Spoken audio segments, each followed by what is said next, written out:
Hey guys, আসসালামু আলাইকুম। কেমন আছো তোমরা সবাই? আশা করি ভালো আছো আর আমিও ভালো আছি। তো এখানে দেখতে পাচ্ছ 4:07 বাজছে ভোরবেলায়। তো এখানে আমি ভাত চাপিয়ে দিয়েছি মায়ের জন্য, মা বাড়ি যাবে সেই জন্য। তো দেখতেই দেখো আমি কী কী করি। তো আমার ভাতটা হয়ে যাবে পর আমি রুটিটা করে নিচ্ছি। এতদিন কেন ভিডিও দিইনি, কারণ বাড়িতে প্রচুর প্রবলেম, সেই জন্য বড় মা মারা গেছিলো, সেই জন্য আমি এতদিন ভিডিও দিইনি। তারপর ভাইয়ের শরীর খারাপ, সেই জন্য আরও ভিডিও দিইনি। তো দেখতে দেখো আমি সারাদিন কী কী করি।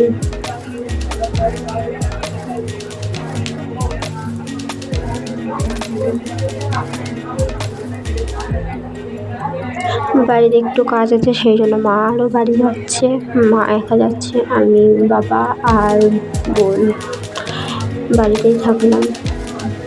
বোনের স্কুল আছে, সেই জন্য আমাদেরকে নিয়ে যায়নি মা।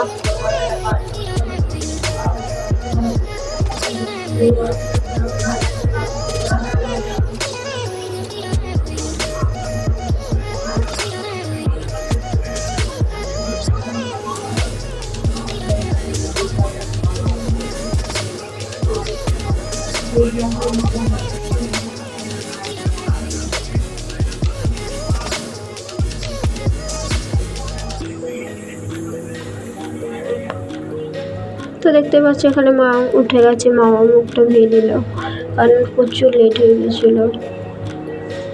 6টার সময় ট্রেন ছিল বোলপুরের।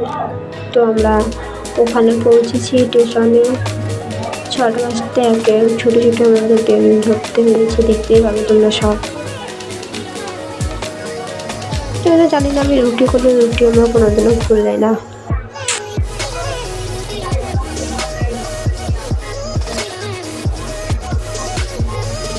তো এখানে আমি একটা একটা করে রুটি সব ভালো করে সেঁকে নিচ্ছি।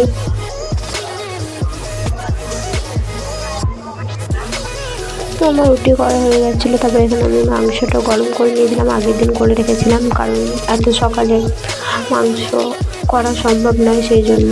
তারপরে এখানে চা চাপিয়ে দিয়েছিলাম আমি। তো তারপর চাটা হয়ে যাওয়ার পর আমি রেডি হয়ে যাচ্ছি, চলো রেডি হয়ে তারপর দেখা হচ্ছে। তো রেডি হয়ে তারপর বাইরে বেরিয়ে গেছিলাম স্টেশন যাওয়ার জন্য।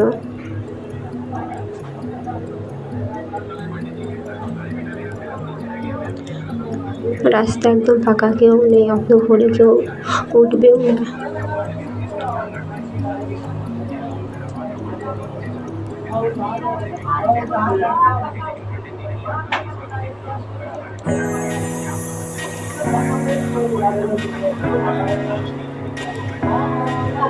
তো এখানে আমি মায়ের সাথে একটু গল্প করছিলাম রাস্তার মধ্যে যেতে যেতে।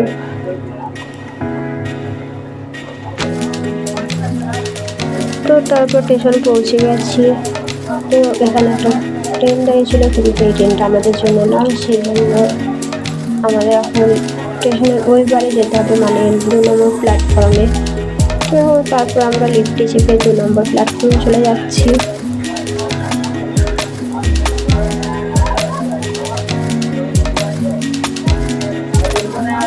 স্টেশনেও কেউ ছিল না, তারপর ট্রেনের মধ্যেও কেউ ছিল না হয়তো।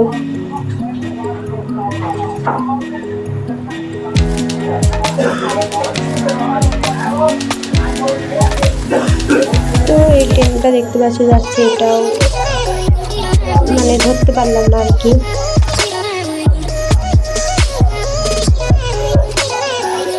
মুম্বাইয়ে ট্রেন বেশিক্ষণ দাঁড়ায় না, 4 মিনিট বা 3 মিনিট দাঁড়ায়, তারপর চলে যায়।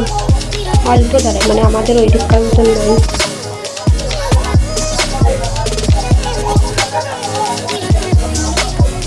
তো ওখানে ট্রেনের জন্য দাঁড়িয়ে তারপর দেখতে পাচ্ছ ট্রেন চলে এলো, যেই ট্রেনটায় আমরা এই ট্রেনটা করে আমরা সিএসটি যাবো। সিএসটি স্টেশন, ওখান থেকে মা বলবে ট্রেন ধরবে, তো ট্রেনের মধ্যে চেপে গেলাম। কিন্তু এই ট্রেনটাই, যে ট্রেনটায় আমরা চেপেছি, ওই ট্রেনটা একটু ভিড় ছিল।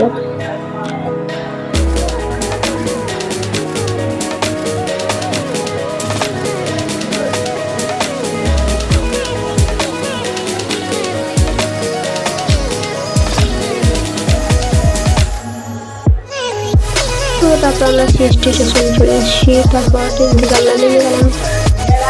প্রচুর লেট হয়ে গেছিলো, আর 1 মিনিটের জন্য মা ট্রেন পেতো না আর কি। দেখতে পারলাম আমরা ছুটে ছুটে ট্রেনটা ধরার জন্য যাচ্ছিলাম। সিএসটি স্টেশনটা প্রচুর বড়, আমাদের যেমন হাওড়া স্টেশন বড়, তারপরে এখানকার স্টেশনে অনেক বড়। এই স্টেশনটা দেখতে পাচ্ছি, স্টেশনটা আমি তোমাদের ঘুরে ঘুরে দেখাচ্ছি, খুব সুন্দর।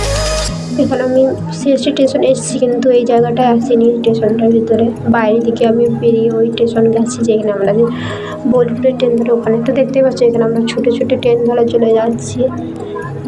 তারপর মা এখানে জিজ্ঞেস করলো ড্রাইভারটাকে কি এটা বোলপুর যাবে, বললো হ্যাঁ। আর ট্রেনটার নাম কী জানো আমি ভুলে গেছি, মনে নেই। ট্রেনটার জন্য জিজ্ঞেস করলো। তারপর দেখতে পাচ্ছ প্রচুর ছুটতে হয়েছে, আর 1 মিনিটের জন্য না তো ট্রেনটা মা পেতোই না।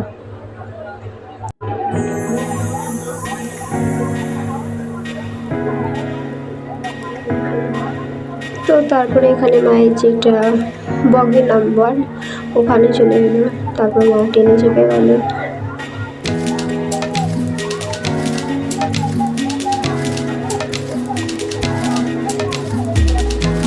এখানে আমি মাকে ফোনটা দিয়ে দিলাম, ভুলে গেছিলো ফোনটা। তারপর বাবা ব্যাগটা চাপিয়ে দিল। তারপর আমি মাকে বললাম তুমি ভিতরে গিয়ে বসো, মা বললো ট্রেনটা ছাড়ো, দিয়ে এক করে গিয়ে বসবো। তো মা এখানে দাঁড়িয়ে কথা বলছিল, বলছিল এটাই তো, হ্যাঁ এটাই বটে তোমার সিট নাম্বারটা, মানে সামনেই ছিল সিটটা, সেই জন্য মা এখানে আরও দাঁড়িয়ে ছিল। তারপর দেখতে পাচ্ছ এখানে ট্রেনটা ছেড়ে দিল। তো মাকে আমি টাটা করে দিলাম, আবার কতদিন পর দেখা হবে। মাকে ছাড়া যে কী করে থাকবো, তাই যার মা আছে সেই বুঝে, সেই জন্য মা থাকছে, মাকে কতটা ছেড়ে চলে গেলে বাস। তো এখানে দাঁড়িয়েছিলাম, সেই জন্য পুলিশটা বলতে সাইডে সরে যাও। তো তারপর মাকে দিয়ে এসে তারপর আমরা আবার ব্যাক করে গেলাম গাড়ি, আবার ট্রেনে চেপে গেলাম আমাদের বাড়ি যাওয়ার জন্য। দেখতে পাচ্ছ তখনও একটু ভোর ভোর হয়েছিল। তারপরে এখানে বাড়ি চলে এলাম। তারপর সকালে ঘুমিয়ে গেছিলাম, মাকে দিয়ে এসে তারপর দুপুরবেলা এখানে আমি ভাতটা চাপিয়ে দিয়েছি, রান্না করে নিয়েছি। তো এখানে আমার ভাতটা হয়ে গেছে। তারপর মাংস এনেছিলাম, ওটাই রান্না করব। তো এখানে আমি পেঁয়াজটা টমেটোটা লাল করে নিলাম ভালো করে।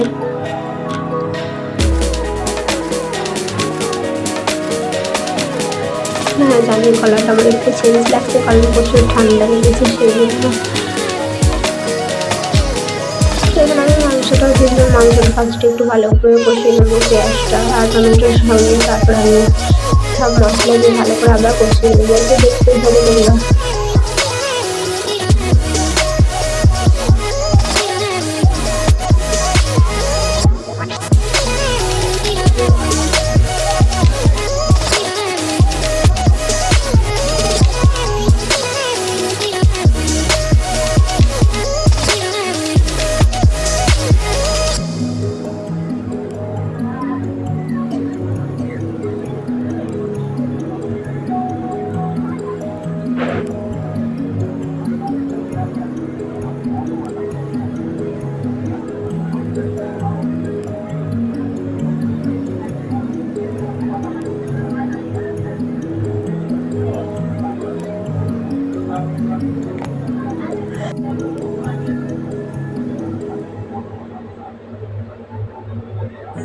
তো তারপরে একটু কষিয়ে নিলাম পেঁয়াজটা টমেটোটার সঙ্গে। তারপরে এখানে আমি আদা রসুনটা দিয়ে দিলাম।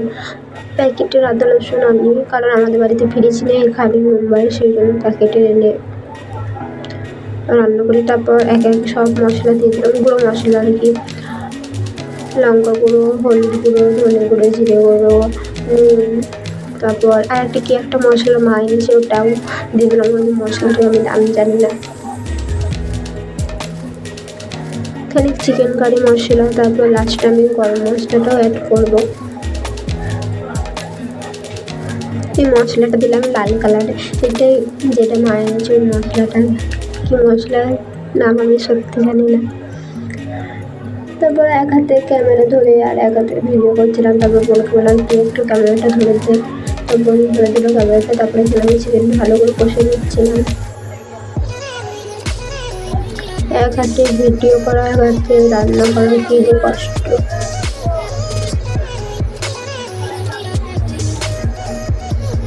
তোমরা বলবে কেন তোমাদের বাড়িতে কেউ নেই? দেখো বাবা কাজে চলে যায়, বোন স্কুল চলে যায়, মা নিচে থাকে, আমি উপরে থাকি, সেই জন্য অত আর মাকে বলি না তুমি একটু ভিডিও বাড়িয়ে সেরকম মা ভিডিও মানে ফোনটা ধরতে সেরকম পারে না, সেই জন্য মাকে আমি আর কিছু বলি না, সেই জন্য আমি নিজে নিজেই একা ভিডিও করি, একদিকে রান্না করি আর একদিকে ভিডিও করি, মানে এক হাতে ক্যামেরা ধরি এক হাতে রান্না করি।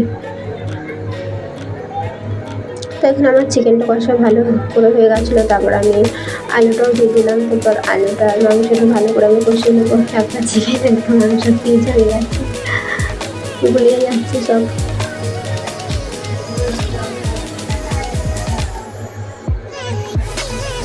তারপর এখানে আমি খালি গরম মশলা দিয়ে দিলাম।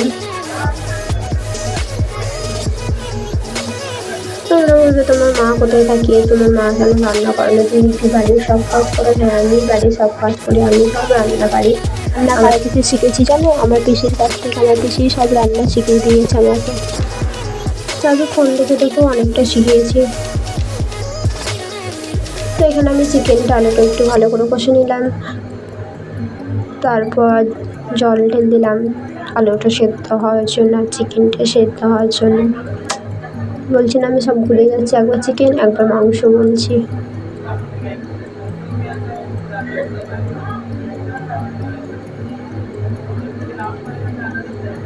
তো আমি একটু দেখে নিলাম এখানে আলুটা সেদ্ধ হয়নি, সেই জন্য আবার ভালো করে ঢেকে আর একটু করে নিলাম। তো এখানে আমার মাংসটা হয়ে গেছে।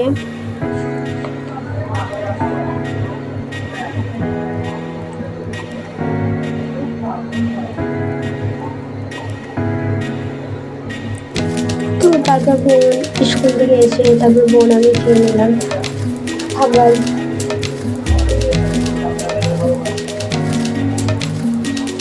তো তারপর আর কোনো ভিডিও করিনি, এখানেই ভিডিওটা শেষ। ভিডিওটা ভালো লাগলে লাইক কমেন্ট শেয়ার সাবস্ক্রাইব করে দেবেন।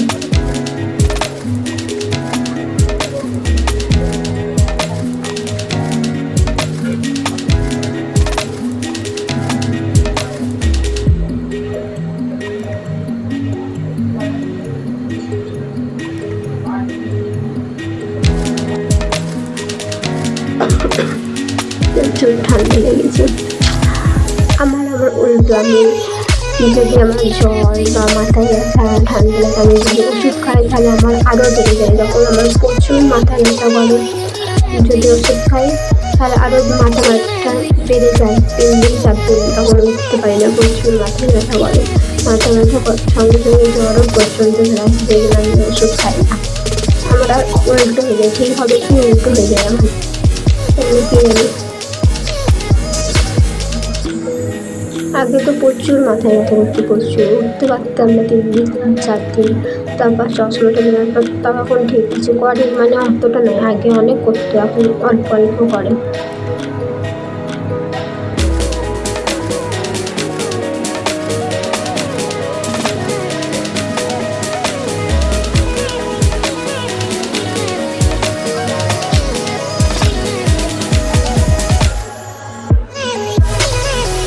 তো ভিডিওটা ভালো লাগলে লাইক কমেন্ট শেয়ার আর সাবস্ক্রাইব করতে একদম ভুলবেন না। বাই।